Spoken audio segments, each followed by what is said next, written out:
ஆண்டவரும் இரட்சகருமாய் இருக்கிற இயேசு கிறிஸ்துவின் நாமத்தினாலே உங்களை வாழ்த்துகிறோம், வரவேற்கிறோம். கிருபை நிரப்புதல் ஊழியத்தின் சார்பாக ஒவ்வொருவரையும் நாங்கள் வரவேற்கிறோம். அந்த ஞாயிற்றுக்கிழமை காலை ஆராதனையில் கூடி வந்திருக்கிற ஒவ்வொருவரையும் நாங்கள் இயேசு கிறிஸ்துவின் நாமத்தினாலே வாழ்த்துகிறோம். நாம் இணைந்து பாடி நாம் கர்த்தரை நாம் ஆராதிப்போம். பிதாவே நன்றி சொல்கிறோம், இயேசுவை நன்றி சொல்கிறோம், தூய ஆவியே எங்கள் தெய்வமே. ஆண்டவர் வாழ்க்கையில செய்த எல்லா நன்மைகளுக்காக ஆண்டவரை நாம் மகிமைப்படுத்துவோம். அவரை பாடி நாம் ஆராதிப்போம்.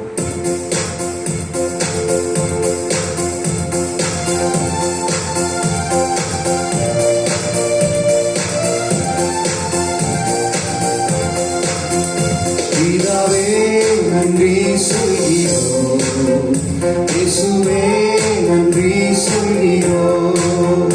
பிதாவே நன்றி சொல்கிறோம், இயேசுவே நன்றி சொல்கிறோம்.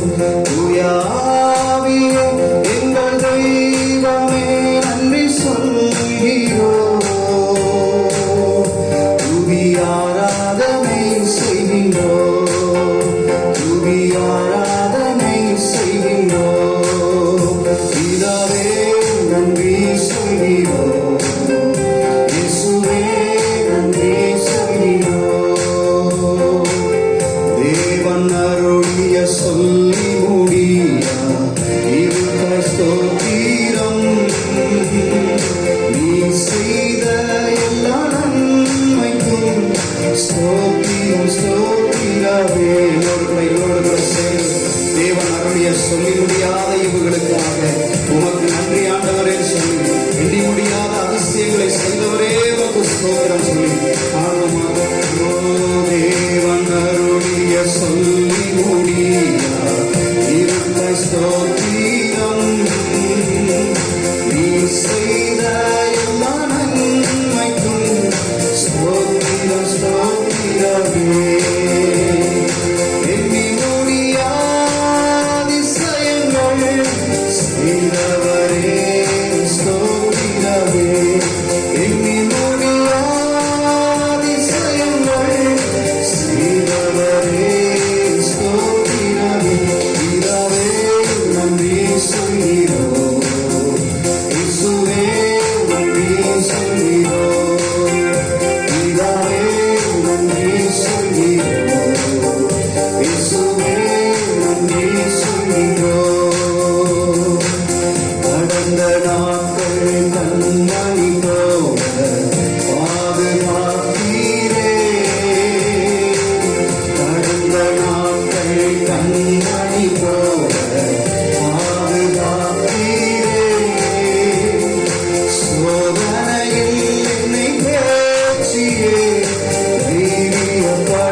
தேவன் அருளிய சொல்லி முடியாத இவுகளுக்காக உமக்கு ஸ்தோத்திரம் ஆண்டவரே. இயேசு நல்லவர், இயேசு வல்லவர், அவர் என்றென்றும் மாறாதவராயிருக்கிறார். குருடரின் கண்களை திறந்தவர், அவர் நல்லவர். அந்த காலை நேரத்தில் இயேசு நல்லவர் என்று சொல்லி நாம் அறிக்கை செய்வோமா? பரிசுத்தமான ஓய்வு நாளின் காலை நேரத்திலும் கூட நாம் தேவனை நாம் ஆராதிப்போம். அவர் நல்லவர். நம்முடைய வாழ்க்கையில் எல்லா பகுதிகளிலும் அவர் நல்லவராக இருக்கிறார். ஹல்லேலூயா.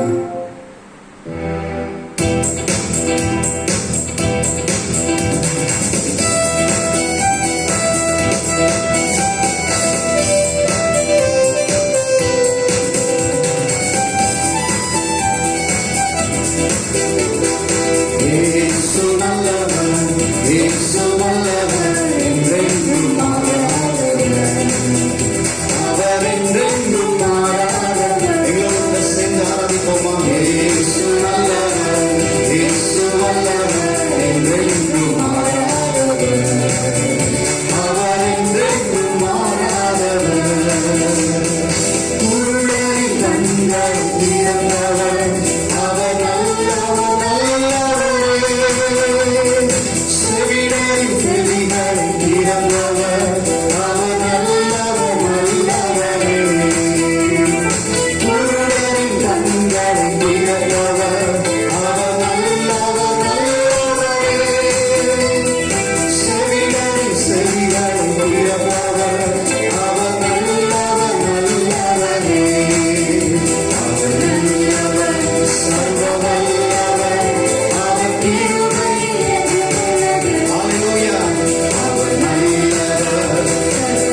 சேர்ந்து கரங்களை உயர்த்தி சொல்லுவோமா?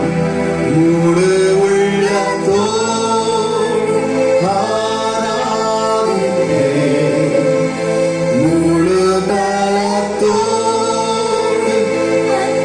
கூறுவேன், ஆராதனை ஆராதனை இயேசுவே, ஆராதனை ஆராதனை அல்லேலூயா, ஆராதனை ஆராதனை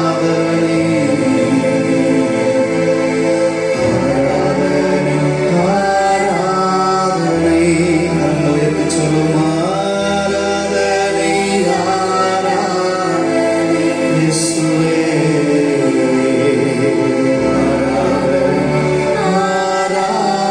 ஆராதனை. நல்ல பிதாவே, முழுவதுமாய் தேவ சமூகத்தில் நாங்கள் அர்ப்பணிக்கிறோம் ஆண்டவரே. நீர் எங்களோடு கூட இடைப்படும் ஆண்டவரே. தொடர்ந்து மீதியான பகுதிகளை பரிசுத்த ஆவியானவர் நீர் ஆளுகை செய்யும்படி நாங்கள் ஜெபிக்கிறோம் ஆண்டவரே. கர்த்தருடைய வார்த்தைக்காக நாங்கள் காத்திருக்கிறோம் ஆண்டவரே.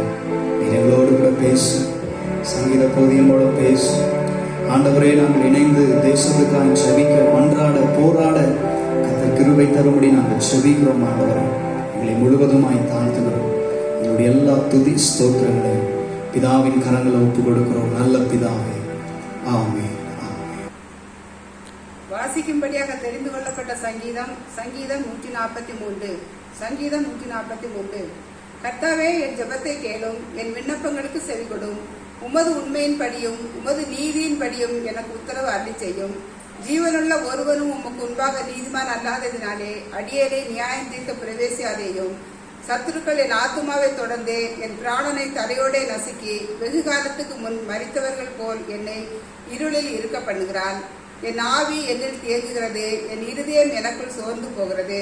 பூர்வ நாட்களை நினைக்கிறேன், உமது செய்கைகள் எல்லாம் தியானிக்கிறேன், உமது கரத்தின் கிரியைகளை யோசிக்கிறேன்.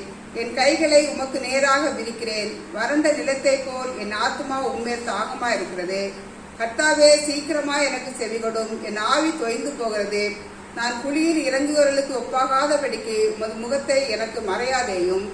அதிகாலையில் உமது கிருபையை கேட்க பண்ணும். உம்மை நம்பியிருக்கிறேன். நான் நடக்க வேண்டிய வழியை எனக்கு காண்பியும். உம்மிடத்தில் என் ஆத்துமாவை உயர்த்துகிறேன். கர்த்தாவே, என் சத்துருக்களுக்கு என்னை தப்புவியும். உம்மை புகலிடமாக கொள்ளுகிறேன். உமக்கு பிரியமானதை செய்ய எனக்கு போதித்தருளும். நீரே என் தேவன். உம்முடைய நல்ல ஆவி என்னை செம்மையான வழியிலே நடத்துவாராக. கர்த்தாவே, உம்முடைய நாமத்து நிமித்தம் என்னை உயிர்ப்பியும். உம்முடைய நீதியின்படி என் ஆத்துமாவை இடுக்கத்திற்கு நீங்களாக்கி விடும். உம்முடைய கிருபையின்படி என் சத்துருக்களை அழித்து என் ஆத்துமாவை ஒடுக்குகிற யாவரையும் சங்காரம் பண்ணும். நான் உமது அடியேன். வாசிக்கும்படியாக தெரிந்து கொள்ளப்பட்ட வேதபாடம் வாசிக்கப்பட்டதாயிட்டு தேவனுக்கே மகிமை உண்டாவதாக. இந்த நேரத்தில் நாம் தேவனிடத்தில் ஜெபிக்க வேண்டிய நம்முடைய கடமையா இருக்கிற தேவன் நாம் ஜெபிக்க வேண்டும் என்று விரும்புகிறார். இதன் உலகத்திலே நடக்கிற ஒவ்வொரு காரியங்களையும் அறிகிற நாம் தேவனிடத்தில் மன்றாடி ஜெபிக்க வேண்டும். முதலாவதாக கொரோனாக்காக நாம் ஜெபிப்போம். நாட்டிலே பல 2-3 மாதங்கள் ஆகிறது. கொரோனானால மிகவும் பாதிக்கப்பட்டிருக்கிறது, எல்லாரும் அறிவோம். தேவன் அந்த கொரோனாவிலிருந்து நம் நாடையும் விடுவித்து காக்க வேண்டும் என்று நாம் மன்றாடி ஜெபிப்போம். ஏசப்பா, இந்த அருமையான காலை வேளைக்காக உமக்கு நன்றி செலுத்துறப்பா. இந்த நேரத்திலும் தகப்பனே, நாங்கள் உங்க சமூகத்திலே வருகிறோம். எங்களுடைய பாவங்களுக்கு தக்கதாக செய்யாதபடிக்கு எங்களை மன்னித்து இந்த நேரத்தில் நாங்கள் கேட்கிற எங்களுடைய விண்ணப்பங்களுக்கு என் பதில் தருவீராக. இந்த கொரோனா வைரஸ் உமது கருத்தில் ஒப்புக் கொடுக்கிறோம். அப்பா, நீர் அறியாமல் உமது அனுமதி இல்லாமல் எதுவும் நடக்காத ஆண்டவரே ஏசப்பா, உமக்கு நன்றி செலுத்துறப்பா. இம்மட்டும் நீர் காத்து வந்திருக்கிறீர். ஆனாலும் கர்த்தாவே, எங்களுடைய தமிழ்நாடு, இந்தியா முழுவதிலும் கர்த்தாவே எவ்வளவோ பாதிப்புகள் நாளுக்கு நாள் பெருகி கொண்டு போறது என் தேவன் காண்கிறீர். என் தேவனே, நீர் ஒரு வார்த்தை சொன்னால் போதுமேப்பா, இம்மட்டும் மீறி இதற்கு மிஞ்சி வராதே என்று சொன்ன தேவன், என் தேவன் கர்த்தாவே தயவாக இரக்கம் பாராட்ட வேண்டும் என்று ஜெபிக்கிறோம். நாங்கள் மன்றாடி உம சமூகத்திலே ஜெபிக்கிறோம் அப்பா. கர்த்தாவே, நீர் எங்களுக்காக அப்பா கர்த்தாவே எங்களுக்காக பரிதவிக்கிற தேவன், எங்களுடைய விண்ணப்பங்களுக்கு பதில் தருகிற தேவன் ஆண்டவரே. இந்த நேரத்தில் கர்த்தாவே நாங்கள் ஒருமனப்பட்டு ஜெபிக்கிறோம் அப்பா. கர்த்தாவே, எங்களுக்கு இந்த கொரோனா வைரஸ் தாக்கத்தை முற்றிலும் குறைத்து இந்த வைரஸ் முற்றிலும் அழிந்து போக வேண்டும் என்று இயேசுவின் நாமத்தில் ஜெபிக்கிறோம் அப்பா. இதனால எவ்வளவோ பாதிப்புகள் தோப்பனே கர்த்தாவே, பிள்ளைகளுடைய படிப்புகள் பாதிக்கப்படுகிறது, பிசினஸ் பாதிக்கப்படுகிறது, பொருளாதார சீர்குலைவுகள், நாடு மிகவும் கர்த்தாவே தத்தளித்துக் கொண்டிருக்கிறதுமே நீர் காண்கிறீர். போதும் ஆண்டவரே, ஒரு வார்த்தை சொல்லுமப்பா, இதுல இருந்து முற்றிலுமாக எங்களுக்கு விடுதலை தாரும் ஆண்டவரே. கொரோனா இல்லாத ஒரு தமிழ்நாடு, கொரோனா இல்லாத ஒரு இந்தியா, என் தேவன் எங்களுக்கு நீ தர வேண்டும் என்று உங்க சமத்தில் நாங்கள் மன்றாடி ஜெபிக்கிறோப்பா. கர்த்தாவே, எங்களுடைய ஜெபத்துக்கு பதில் தருகிற தேவன் நீரா இருக்கிறீர். உங்க விசுவாசத்தோடு உங்க சமூகத்தில் அறிக்கையிட்டு ஜெபிக்கிறோம். நீர் பெரிய காரியங்களை செய்ய வேண்டும் என்று ஜெபிக்கிறப்பா. எங்களுடைய விண்ணப்பத்தை கேட்டு பதில் தர போறதுக்காக உங்களுக்கு நன்றி செலுத்துறோம். இந்த நேரத்திலும் கூட தகப்பனே, எங்களுடைய நாட்டில் நடக்க எல்லா ஊழியங்களுக்காக கூட உங்க சமூகத்தில் வருகிறோமப்பா. ஆலயங்கள் 3 மாதமாக கர்த்தாவே அடைக்கப்பட்டு நீர் காண்கிறீர், ஆராதனைகள் இல்லை. ஆனாலும் என் தேவனே, இந்த நாட்கள் இல்லை அப்பா, ஊழியக்காரர்கள் சோர்ந்து போகாதபடிக்கு ஒவ்வொரு ஊழியர்களையும் என் தேவனே நீ பலப்படுத்த வேண்டும் என்று ஜெபிக்கிறோம். ஒவ்வொரு ஊழியக்காரடைய உள்ளத்தில் இருக்கிற வேதனையான காரியங்கள் எல்லாம் மாற்றி அப்பா, ஒவ்வொரு பேரையும் கழுகளை போல செட்டைகளுக்கு பறந்துடத்தக்கதாக புதிய பலனை, புதிய கிருபையை தர வேண்டும் என்று ஜெபிக்கிறோம் தகப்பனே. பொருளாதாரத்திலே பின்தங்கி இருக்கிற, தேவையோடு இருக்கிற ஒவ்வொரு போதகர்களை என் தேவனே உமது கரத்திலே நாங்கள் தருகிறோம். காத்தவே, காகத்தை கொண்டு போஷித்த தேவன் அல்லவா ராஜா, உங்களுடைய பிள்ளைகள் ஒவ்வொருவரையும் என் தேவன் போஷித்து வழிநடத்த வேண்டும் என்று ஜெபிக்கிறோம். இந்த நாட்களிலும் ஆராதனைகள் தடைப்பட்டாலும் தகப்பனே, நிறைய இடங்கள்ல ஆன்லைன் ஆராதனைகள் நடந்து கொண்டிருக்கு நீர் காண்கிறீர் தகப்பனே. அதன் மூலம் கத்தவே அதை பார்க்கிற மக்கள், உடைய வசனங்கள் கேட்கிற மக்கள் தொடப்படணும் ஆண்டவரே. அப்பா, அவர்கள் ஒவ்வொருவரும் கத்தவே இன்னும் உண்மையிலே பலப்பட, ரட்சிக்கப்பட கிருபை செய்யுங்க ராஜா. எங்களுடைய நாட்டில் ஒரு பெரிய எழுப்புதலை தர வேண்டும் என்று ஜெபிக்கிறப்பா. கத்தவே, எல்லாருடைய பாவங்களை மன்னித்தப்பா. எங்களுடைய நாட்டில் ஒரு பெரிய எழுப்புதலை தாங்க. ஒவ்வொருவரும் உண்மை கண்டுகொள்ளணுமே, உண்மை ஏற்றுக்கொள்ளணுமே ராஜா. உண்மை பார்க்க உம்மிடத்திலிருந்து மட்டும்தான் எங்களுக்கு ஒரு விடுதலை உண்டு என்பதை மக்கள் உணர்ந்து கொள்ளத்தக்கதான ஒரு உணர்வுள்ள இருதை ஒவ்வொருவருக்கும் தாங்க ராஜா. கிறிஸ்தவர்கள் மத்தியில் ஒரு பெரிய எழுப்புதலை நீர் கட்டளையிட வேண்டும் என்று ஜெபிக்கிறோம் தகப்பனே. அப்பா, பாய காரணமாக நடந்த எல்லா காரியங்களையும் மாற்றி போட்டு எல்லாரும் கத்த உணர்வுள்ள இதயத்தோடு உண்மை நோக்கி பார்த்து கத்தவை உமது சமூகத்திலே கெஞ்சி மன்றாடி உம்மிடத்திலிருந்து விடுதலை பெற்றுக் கொள்ளத்தக்கதான கிறிஸ்தவர்கள் மத்தியில் ஒரு பெரிய எழுப்புதலை தர வேண்டும் என்று ஜெபிக்கிறோம் தகப்பனே. அப்பா, இந்த நேரத்தில் கூட விசேஷமா எங்களுடைய நாட்டை ஆளும் தலைவர்களுக்காக ஜெபிக்கிறப்பா, பிரைம் மினிஸ்டருக்காக, பிரசிடென்ட்டுக்காக, அப்பா ஒவ்வொரு மாநிலத்தில் உள்ள சீஃப் மினிஸ்டர்ஸ்க்காக கூட ஜெபிக்கிறோம் தகப்பனே. இந்த கொரோனாக்காக அவர்கள் கத்தவை எவ்வளவோ கத்தவை பிளான் பண்ணி என்னென்னமோ காரியங்கள் எல்லாம் செய்து கொண்டு இருக்கிறார்கள் ராஜா, மட்டுப்படுத்துகிறார்கள். ஆனாலும் என் தேவன் இன்னும் அவர்களுக்கு விசேஷத்த ஞானத்தை கொடுப்பீராக. ஒரு தானியலை போல, ஒரு யோசிப்பை போல அப்பா நல்ல ஒரு ஆலோசனை கொடுக்கிற மக்களை நீர் கொடுக்க வேண்டும் என்று ஜெபிக்கிறோம் ராஜா. அவங்க ஒவ்வொருவரையும் பாதுகாத்துக் கொள்ள வேண்டும் என்று ஜெபிக்கிறப்ப இந்த நாட்களில் தலைமை செயலகத்துல கத்தவை நிறைய பேர் பாதிக்கப்பட்டு என்று பார்க்கிறோம் அப்பா. நிறைய அதிகாரிகள், தலைவர்கள், டாக்டர்ஸ், நர்சஸ் பாதிக்கப்பட்டு கத்தவை நிறைய பேர் கத்தவை கஷ்டத்தில் இருந்து நாங்கள் வாசிக்கிறோம் அப்பா.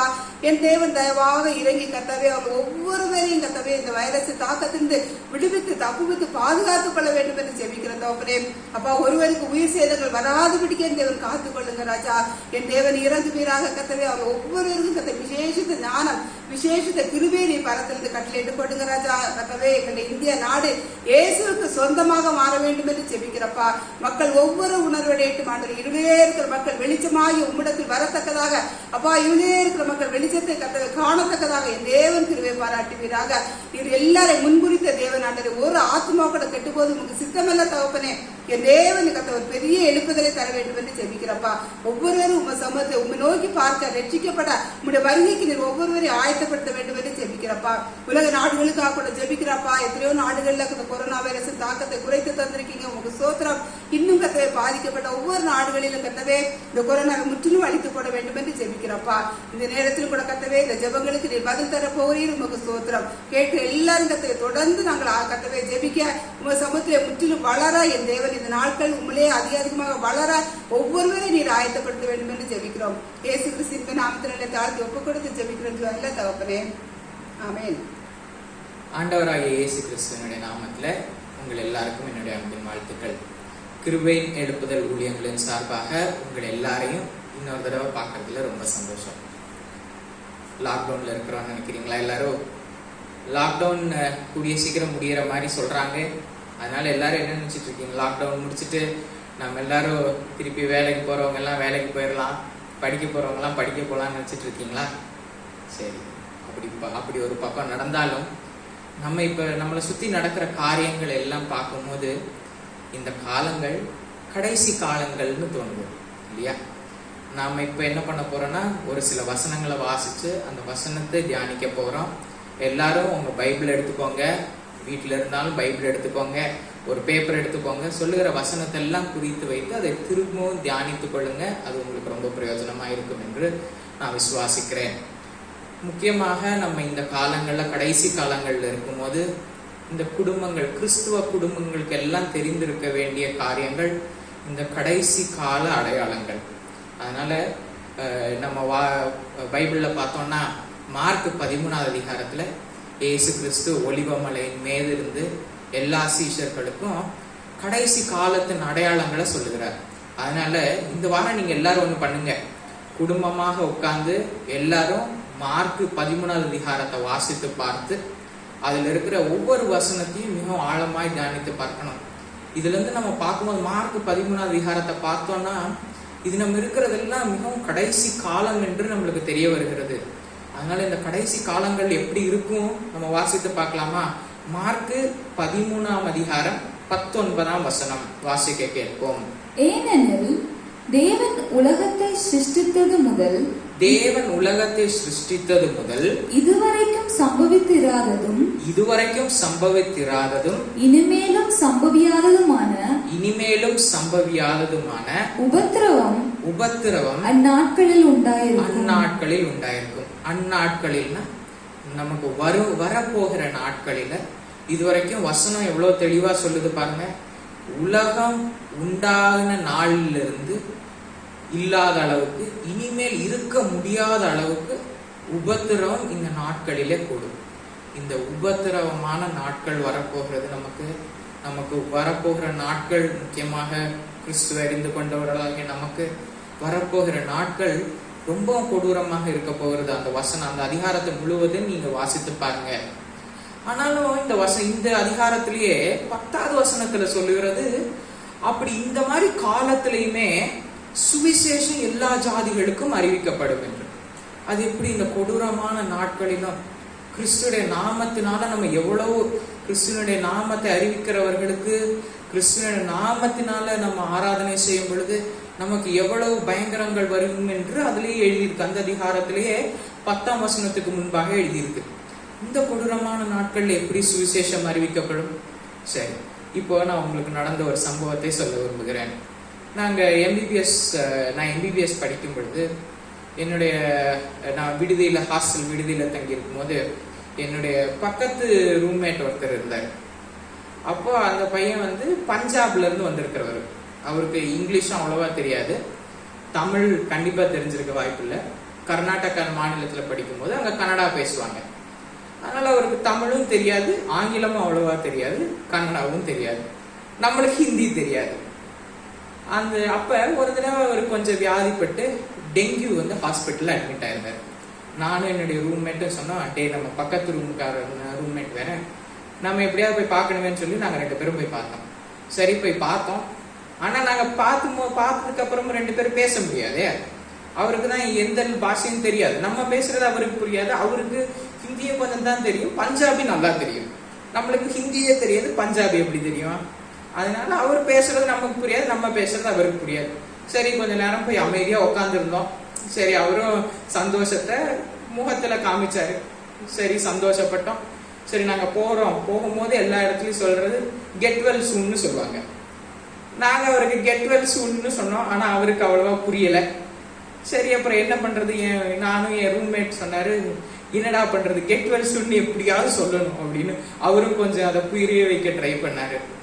ஆனாலும் அவருக்கு புரிய மாட்டேன்ருச்சு. சரி, என்ன பண்றதுன்னு தெரியாம நாங்க ஒண்ணு பண்ணோம். சரி, இன்னும் நாங்க போகும்போது அவர் ஒரு தடவை கட்டி பிடித்து கெட் வெல் சூன் அப்படின்னு சொன்னோம். புரிஞ்சாலும் புரியாட்டி பரவாயில்ல. அதுக்கு அவர் நன்றின்னு சொன்னாரு. சரி, எங்களுக்கு சரி என்ன சொல்ல வரோன்றது அவருக்கு புரிஞ்சிருச்சு, இல்ல போதும் அப்படின்னு சொல்லி நாங்க வந்துட்டோம். சரி, இதுல இருந்து இது ஒரு சின்ன ஒரு இன்சிடென்ட். இதுல இருந்து நம்ம என்ன தெரிஞ்சுக்கிறோம்னா, நம்ம சொல்ல வருகிறதை இந்த உலகம் எப்படி தெரிந்து கொள்ள போகிறது, நாம் அறிவிக்க செல்ல போகிற சுவிசேஷத்தை இந்த உலகம் எப்படி தெரிந்து கொள்ள போகிறது, அது நம்ம வாசிக்கலாம். மத்தேயு 12ஆம் அதிகாரம் 33வது வசனத்தின் கடைசி பகுதி சொல்லுகிறது, மரமானது அதன் கனியினால் அறியப்படும். மரமானது அதன் கனியினால் அறியப்படும். அதே போல நம்ம இன்னொரு வசனத்தை வாசிக்கலாம். மத்தேயு 7ஆம் அதிகாரம் 20ஆம் வசனம். மத்தேயு 7ஆம் அதிகாரம் 20ஆம் வசனம். ஆதலால் அவர்களுடைய கனி கனிகளினாலே அவர்களை அறிவீர்கள். அதனால நம்ம கிறிஸ்துவ அறிவிக்க போகும்போது நம்மளுடைய கனிகளினால இந்த உலகம் நம்மை அறிய போகிறது. நம்மளுடைய கனிகளினால இந்த உலகம் நம்மை அறிய போகிறது. நம்ம என்ன சொல்ல வர்றோம்ன்றது இந்த கனிகளினால உலகம் அறிய போகிறோம். என்னென்ன கனிகள் நம்மளுக்கு தெரியும் இல்லையா? ஆவியின் கனிகள் 9, கலாத்தியர் 5:22-23 இருக்கு. அந்த கனிகளினால நம்மளை இந்த உலகம் அறிய போகிறது. அதனால நம்ம இந்த வரும் காலங்களில சுவிசேஷத்தை பிரசங்கிக்கிறவர்களாக மாத்திரமல்ல, சுவிசேஷத்தை நம்ம வாழ்ந்து காமிக்கிறவர்களாக இருக்கணும். சுவிசேஷத்தை வாழ்ந்து காண்பிப்பதுதான் நம்ம சொல்ல போற நம்ம இந்த காலங்கள்ல, இந்த கடைசி காலங்கள்ல சுவிசேஷத்தை வாழ்ந்து காமிப்பதுதான் நம்ம செய்ய போகிற ஊழியம். அதன் மூலம் ஜனங்கள் கிறிஸ்துவை அறிந்து கொள்ளணும். அதனால நம்மளுடைய கனிகளினால நாம் அறியப்படுகிறோம். சரி, இப்போ இந்த சூழ்நிலையில கொடூரமா இருக்கும்னு சொல்றோம், இந்த வரும் காலங்கள் ரொம்ப மோசமாக இருக்கும்னு சொல்றோம், பைபிள் சொல்லுது. சரி, இந்த காலங்கள்லயும் நம்ம எப்படி கனி கொடுக்கிறது? ஆனா நம்மளுடைய பைபிள்ல ஒரு சில காரியங்களை பார்க்கலாம், வாசிக்க கேட்கலாம். யாத்திராகமம் 3:2 அங்கே கர்த்தருடைய தூதனானவர் ஒரு முட்செடியின் நடுவில் இருந்து உண்டான அக்கினி ஜுவாலையிலே நின்று அவனுக்கு தரிசனமானார். அப்பொழுது அவன் உற்று பார்த்தான். இந்த அவன் யாரு? இது மோசையுடைய கதை. சரி, அப்பொழுது மோசே உற்று பார்த்தான். முட்செடி அக்கினியால் ஜுவாலித்து எரிந்ததும் அது வெந்து போகாமல் இருந்தது. அப்பொழுது மோசே இந்த முட்செடி வெந்து போகாதிருக்கிறது என்ன? நான் கிட்ட போய் இந்த அற்புத காட்சியை பார்ப்பேன் என்றான். எவ்வளவு தெளிவா வசனம் சொல்லுது பாத்தீங்களா? அவரு அந்த முச்செடி பற்றி எரிந்து கொண்டு இருக்கும் போதும் அந்த முற்செடி வேகல. இந்த கடைசி நாட்களிலும் கொடூரமாக இருக்கும் என்று நாம வாசிக்க கேட்டோம். கொடூரமான காரியங்கள் நமக்கு ஏற்படலாம், நமக்கு நிறைய தீங்குகள் ஏற்படலாம். ஆனா இந்த மாதிரி எல்லா சூழ்நிலைகளிலும் அந்த முற்செடியை போல சுற்றி பற்றி எரிந்து கொண்டிருக்கலாம். ஆனாலும் அந்த முற்செடி வேகாமல் இருந்தது. அவருக்கு முற்செடி வேகாம இருந்தனாலதான் மோசே அந்த முற்செடி கிட்ட போனாரு. அதனாலதான் ஆண்டவர் அவரோடு இடைப்பட்டார். பாத்தீங்களா? அதே போலதான் இந்த கடைசி காலங்களிலும் நம்மளுக்கு எவ்வளவு பிரச்சனைகள் வந்தாலும் நம்ம கனி கொடுப்பதுல நம்ம தவறாமல் இருக்கணும். கனி கொடுக்கறத நம்ம மறந்து போயிடக்கூடாது. இதே மாதிரிதான் தானியேல் புஸ்தகத்துல நம்ம சாத்ராக், மேஷாக், ஆபேத்நேகோ கதையை வாசிக்கும் போது தானியேல் 3:17 சொல்லுகிறது, அவங்களுக்கு அவங்களுடைய வாழ்க்கையிலேயே அவங்களுடைய உயிருக்கு ஒரு ஆபத்து. நீங்க இந்த சிலையை வணங்காவிட்டால் உங்களை நான் அக்னி ஜுவாலைக்குள்ள போட்டுருவேன்னு சொல்லிட்டாரு. அவங்க உயிருக்கே ஒரு ஆபத்து. உயிருக்கு ஆபத்து வந்த பொழுதும் அந்த இக்கட்டான சூழ்நிலையிலும் அவங்களுக்குள்ள இருந்து விசுவாசம் என்ற கனி வெளிப்பட்டது. அதனால தேவனுடைய நாமம் மகிமைப்பட்டது. பாத்தீங்களா? இந்த மாதிரி எத்தனையோ எடுத்துக்காட்டுகள் சொல்லலாம். இயேசு கிறிஸ்து என்ன பண்ணாரு? சிலுவையில் அறையப்படும் போது பிதாவே இவர்களுக்கு மன்னியும், தாங்கள் செய்கிறது இன்னதென்று அறியாது இருக்கிறோம். அதனால சிலுவையில தன்னுடைய மரண பரியந்தம் தன்னை தாழ்த்தினது மாத்திரம் அல்லாமல் சிலுவையில தன்னுடைய ஜீவனை விடும்பொழுது அந்த இக்கட்டான சூழ்நிலையில அவருடைய வாழ்க்கையில ஒரு கனி வெளிப்பட்டது. அதே போல நம்ம ஸ்தேவானுடைய வாழ்க்கையை பார்க்கலாம். அப்போஸ்தலர் 7:60 இயேசு கிறிஸ்துவாது அவரு சரி சொல்லலாம், அவருடைய மனித குமாரனா இருந்தால் தேவனால் பலப்படுத்தப்பட்டார் என்று. ஆனால் நம்ம ஸ்தேவானுடைய வாழ்க்கையை ஒரு விஷயம் பார்க்கலாம். ஸ்தேவான் என்ன செய்தார்? அப்போஸ்தலர் 7:60 அவனோ அவனோ முழங்கால் படியிட்டு ஆண்டவரே இவர்கள் மேல் இந்த பாவத்தை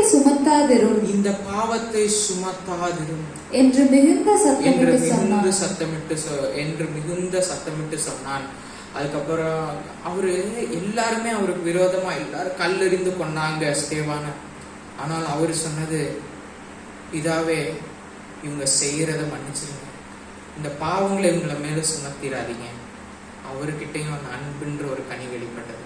இந்த மாதிரி இக்கட்டான சூழ்நிலைகள் நம்மளுடைய கிறிஸ்தவ வாழ்க்கையில ஒரு பரீட்சையை போல, இந்த பரீட்சையான காலங்களில நாம மிகவும் ஞானமாய் மிகவும் ஜாக்கிரதையாக கனி கொடுக்கறதுல தவறிவிடக்கூடாது. மிகவும் ரொம்பவும் முக்கியமான சூழ்நிலைகள் இவை எல்லாமே நம்மளுடைய கிறிஸ்தவ வாழ்க்கையில நம்ம கிறிஸ்தவர்கள் என்பதை எடுத்து காண்பிப்பது இந்த மாதிரி இக்கட்டான சூழ்நிலைகள்ல நாம கனி கொடுக்கிறதுக்கு தவறாமல் இருப்பதனால் மாத்திரமே. அது என்னுடைய தகப்பனார் எப்பவுமே ஒரு எடுத்துக்காட்டை சொல்லுவார், ஒரு காரியத்தை சொல்லுவார். அவர் பஸ்ல போயிட்டு இருந்தாரா, அப்போ ஒரு வயசான அம்மா நின்றுட்டு இருந்தாங்களாம். அப்போ எங்க அப்பா உட்காந்து இருந்தாராமா. வயசான அம்மா நின்றுட்டு இருக்கிறத பார்த்து இவர் எந்திரித்து இடம் கொடுத்தாராம். அந்த அம்மா உடனே கேட்டுச்சான், ஏன் தம்பி நீங்க கிறிஸ்தவரா அப்படின்னு கேட்டுச்சான். இது சிறு வயதிலே எங்க அப்பா சொல்ல கேட்டேன், இன்னும் என்னுடைய மனதில் ஆழமாக உண்டு. இதே போல சிறு சிறு காரியங்கள் எல்லாவற்றிலும் நிலைத்திருக்கும் கனிகள் நம்மளுடைய வாழ்க்கைகள்ல காணப்படணும். நம்ம இதுக்கு எதிர்மாறாக ஒரு காரியம் நடந்தது, அதுவும் வேதாகமத்துல உண்டு. மார்க்கு 11ஆம் அதிகாரம் 12வது வசனத்திலிருந்து 14வது வசனம் வரைக்கும் எழுதியிருக்கு. மார்க்கு 11வது அதிகாரம் 12வது வசனத்திலிருந்து 14வது வசனம் வரைக்கும் எழுதியிருக்கிறது. அதுல இயேசு கிறிஸ்து பெத்தானியிலிருந்து புறப்பட்டு வருகிறார். அப்பொழுது அவருக்கு பசி உண்டாயிற்றாம். அப்ப அங்க பக்கத்துல ஒரு அத்திமரம் இருக்குது. அந்த அத்திமரம் பார்க்க ரொம்ப அழகா இருக்குது. அந்த அத்திமரத்துல நிறைய இலையா இருக்குது, பச்சை பசேர்னு இருக்கு. அதனால இயேசு நினைக்கிறாரு, சரி பச்சை பசேர்னு இருக்கு, பக்கத்துல போனா ஏதாவது பழம் கிடைக்கும்னு நினைக்கிறாரு. பக்கத்துல போய் பாக்குறாரு, ஆனா அதுல இடம் மட்டும்தான். பிரியமானவர்களே, நம்மளுடைய வாழ்க்கை எப்படி இருக்குது? இப்ப ஸ்தேவானை போல, சாத்ராக் மேஷாக் ஆபேத்நேகோ போல இந்த கடினமான நாட்களில கனி கொடுக்கிற வாழ்க்கையா இருக்குதா? இல்ல இயேசு வந்து பார்க்கும்போது, வெளியே பார்க்கும்போது ரொம்ப பச்சை பசேர், ரொம்ப பக்தியா இருக்கிற மாதிரி, கிறிஸ்துவ குடும்பத்திலேயே இருந்திருக்கலாம், கிறிஸ்துவ பாரம்பரியங்களையே நம்ம பின்பற்றி வந்திருக்கலாம். ஆனாலும் அதனால பார்க்கறதுக்கு முழுவதும் பச்சை பசேர்னு ஒரு வாழ்க்கை, ரொம்ப பச்சை பசேன்னு ரொம்ப செழிப்பா இருக்கிற மாதிரி, ரொம்ப பக்தியா இருக்கிற மாதிரி, ரொம்ப ஆண்டவரோடு இணைந்து இருக்கிற மாதிரி ஒரு வாழ்க்கை. ஆனா இயேசு வந்து பார்க்கும்பொழுது அவருக்கு அங்க ஒரு ஏமாற்றம் இருந்துச்சு. அதுல கனிகள் இல்லை. கனிகள் இல்லாதனால இயேசு அந்த மரத்தை சபித்தார் என்று நம்ம வாசிக்கிறோம் 14வது வசனத்தில். பிரியமானவர்களே, நம்மளுடைய வாழ்க்கை எப்படி இருக்குது? நம்மளுடைய வாழ்க்கை எப்படி கனி கொடுக்கிற வாழ்க்கையா இருக்குதா? இக்கட்டான சூழ்நிலைகளிலும் அந்த முற்செடி அக்னி பற்றி ஜுவாலையாக எழுந்து கொண்டு இருக்கும் போதும் அந்த முற்செடி வேகாமல் இருந்தது. ஸ்தேவான் கல்லெறியப்பட்ட போது அவனுக்குள்ள இருந்து அந்த கனி வெளிப்பட்டது. அதே போல நம்முடைய வாழ்க்கை வெளிப்பட்டு இருக்குதா? இல்ல. நம்மளுடைய வாழ்க்கை கிறிஸ்தவர்கள் என்று சொல்லி பேரளவுல நம்ம ஞாயிற்றுக்கிழமை சர்ச் அட்டன் பண்ணுவோம். சில நேரங்கள்ல நம்ம தினமும் ஜெபிக்கவும் செய்வோம். சில நேரங்கள்ல நம்ம பைபிளும் வாசிப்போம். ஆனாலும் வெளியே பார்க்கறதுக்கு ரொம்ப பச்சை பசேர்னு, ஆனா நம்மளுடைய வாழ்க்கையில கனி இல்லாமல் இருக்குதா? நம்மளுடைய வாழ்க்கை எப்படி இருக்கிறது? நம்ம வாழ்க்கை எப்படி இருக்குன்றத அலசி ஆராய்வதற்கான ஒரு நேரம். ஏன்னா வருங்காலங்கள்ல நம்மளுடைய கனிகளினால நாம் அறியப்பட போகிறோம். சரி, இந்த காலத்திலேயும் நம்ம எப்படி கனி கொடுக்கறது வாசிக்கலாம். நம்மளுக்கு எல்லாருக்கும் தெரிஞ்ச சங்கீதம் தான் நம்ம வாசித்து பார்க்கலாம். சங்கீதம் 1 2வது வசனமும் 3வது வசனமும். கர்த்தருடைய வேதத்தில் பிரியமாயிருந்து இரவும் பகலும் அவருடைய வேதத்தில் தியானமாயிருக்கிற மனுஷன் பாக்கியவான். அவன் நீர்க்கால்களின் ஓரமாய் நடப்பட்டு தன் காலத்தில் தன் கனியை தந்து இலையுதிராதிருக்கிற மரத்தை போல் இருப்பான். அவன் செய்வதெல்லாம் வாய்க்கும். இப்போ நம்ம கனி கொடுக்க வேண்டுமானால், நம்மளுடைய காலத்துல நம்மளுடைய கனியை கொடுக்க வேண்டுமானால் நம்ம என்ன செய்யணுமா? கர்த்தருடைய வேதத்தில் பிரியமாயிருந்து இரவும் பகலும் தியானமா இருக்கணுமா? வசனம் கர்த்தருடைய வேதத்தில் இரவும் பகலும் தியானமா இருக்கிற மனுஷன் என்று சொல்லல. வசனம் சொல்லுகிறது கர்த்தருடைய வேதத்தில் பிரியமாயிருப்பது என்றால் என்ன? இது நம்மளுக்கு ரொம்ப தெரிஞ்ச வசனம், நம்ம அடிக்கடி பேச கேட்ட வசனம். இந்த வசனத்தை நம்ம யோசிச்சு பார்த்துருக்கிறோமா? பிரியமாயிருப்பதுன்னா என்ன? இப்போ உங்களுக்கு என்ன செய்ய பிடிக்கும்?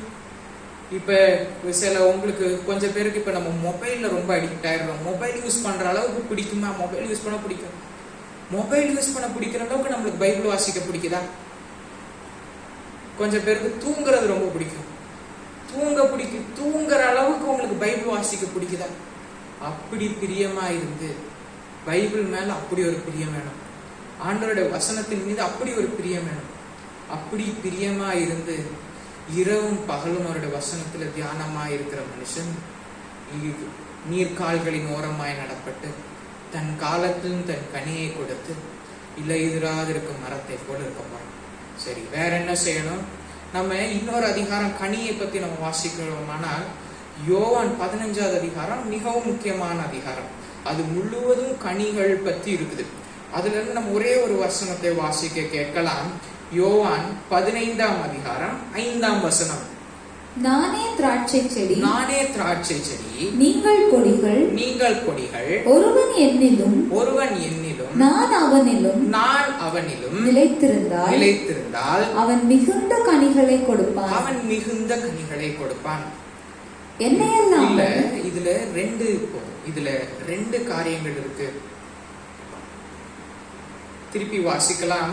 முதலாவது பகுதியை மட்டும் வாசிக்கலாம். 15:5 முதலாவது பகுதியை மட்டும் வாசிங்க. நானே திராட்சை செடி, நீங்கள் கொடிகள். ஒருவன் என்னிலும் நான் அவனிலும். ஒருவன் என்னிலும் நான் அவனிலும். சோ இது வந்து ஒரு ரெண்டு பேருக்குள்ள ரெண்டு பேர் ஈடுபடுத்துற ஒரு உறவு. நான் அவனிலும் அவன் என்னிலும். நாம கிறிஸ்துவிலும் கிறிஸ்து நம்மிலும் நிலைத்திருக்க வேண்டும். நாம கிறிஸ்துவுக்கு ஓடுறதும் கிறிஸ்து நம்ம கிட்ட ஓடுறதும் கிடையாது. நான் கிறிஸ்துவிலும் கிறிஸ்து நம்மிலும் நிலைத்திருக்கணும். நாம கிறிஸ்துல நிலைத்திருக்கிறோமா? கிறிஸ்து நமக்குள்ள நிலைத்திருக்கிறாரா? நிலைத்திருக்க வேண்டுமானால் நமக்கு பல காரியங்கள் உண்டு. நம்மளுக்கு கிறிஸ்துவுக்கு பிரியமான காரியங்கள் மாத்திரம் நம்மளுடைய வாழ்க்கையில் இருக்கிறதா? கிறிஸ்துவுக்கு பிரியமில்லாத ஒரு காரியம் நம்மளுடைய வாழ்க்கையில் இருந்தாலும் கிறிஸ்து நம்மளுக்குள்ள இல்லை. அதனால நாம கிறிஸ்துல நிலைத்திருக்கணும், கிறிஸ்து நமக்குள்ள நிலைத்திருக்கணும். அப்போ மிகுந்த கனிகளை கொடுக்க முடியும் என்று வேதாகமம் சொல்லுகிறது. ஸோ இத்தனை வசனங்களை நம்ம வாசிக்க கேட்டிருக்கிறோம். சரிதானா? இதுல நம்ம சொன்ன மாதிரி இது கடைசி காலம். கடைசி காலத்துல நம்ம கனிகளை கொடுப்பது நம்மளுடைய கடமை.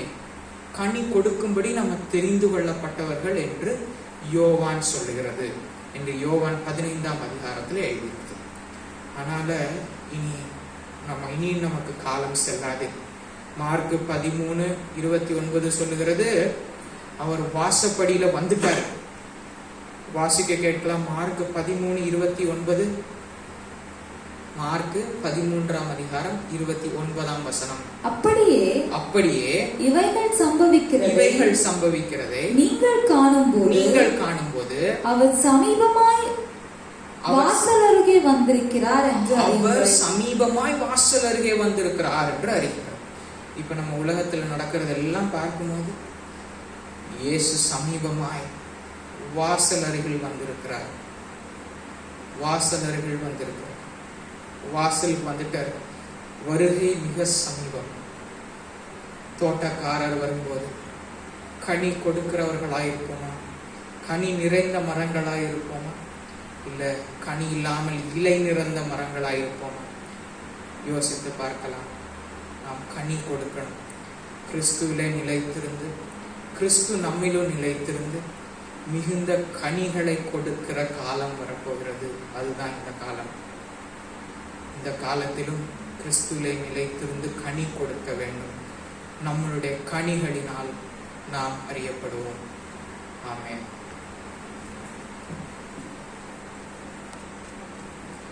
தேவனுடைய வார்த்தையை நாம் கேட்டிருக்கிறோம். கனி கொடுக்கிற காரியங்களை நாம் சரியாக இருக்கிறோமா என்று நம்மை நாமே நிதானித்து நாம் பார்ப்போம். தேவனுடைய நாட்கள் சமீபமாயிருக்கிறது. தேவனுடைய வருகை சமீபமாயிருக்கிறதுனாலே நாம் ஆயத்தப்பட வேண்டியது அவசியமாயிருக்கிறது. கனி கொடுக்க வேண்டிய காரியங்களை நாம் கனி கொடுப்போம் என்றால் தேவனை சந்திப்பதற்கு நாம் ஆயத்தமாவோம்.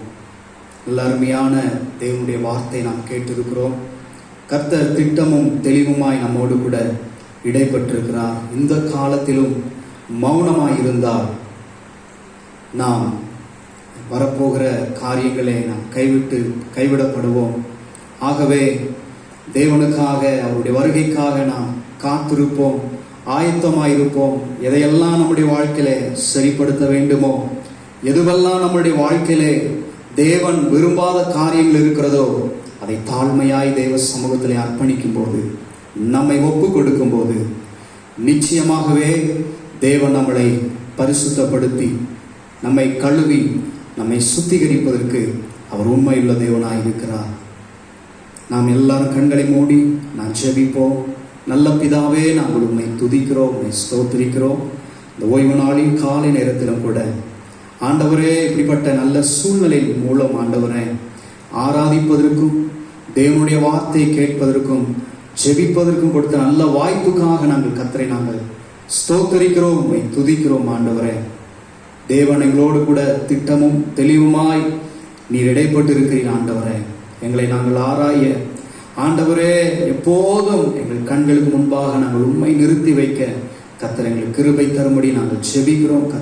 ஆண்டவரே, செய்தி கொடுத்த தாசனுடைய கரத்தில் ஒப்பு கொடுக்கிறோம். மகனை கர்த்தர் ஆண்டவர் அநேகருக்கு எடுத்து பயன்படுத்தும்படி நாங்கள் ஜெபிக்கிறோம். ஆசீர்வதிக்கும்படி நாங்கள் ஜெபிக்கிறோம். கேட்டுக்கொண்டிருக்கிற, பார்த்து கொண்டிருக்கிற ஒவ்வொருவருக்காக நாங்கள் ஜெபிக்கிறோம்.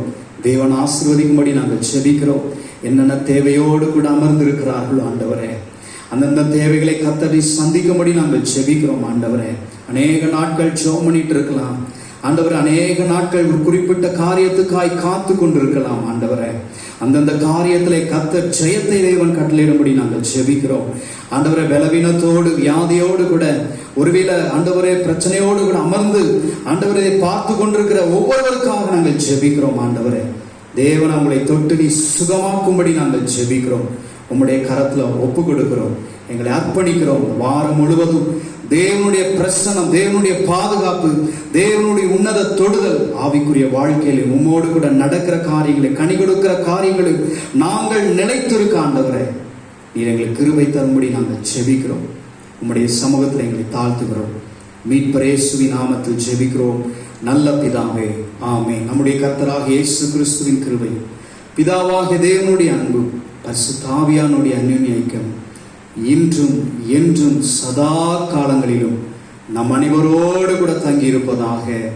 ஆமென். நாம் யாவரும் சேர்ந்து சொல்லுவோம். என் ஆத்துமாவே கர்த்தரை ஸ்தோத்திரி, என் முழு உள்ளமே பரிசுத்த நாமத்தை ஸ்தோத்திரி. என் ஆத்துமாவே கர்த்தரை ஸ்தோத்திரி, அவர் செய்த சகல உபகாரங்களையும் மறவாதே. ஆமென், ஆமென். கர்த்தர் தாமே உங்களை ஒவ்வொருவரையும் ஆசீர்வதிப்பாராக.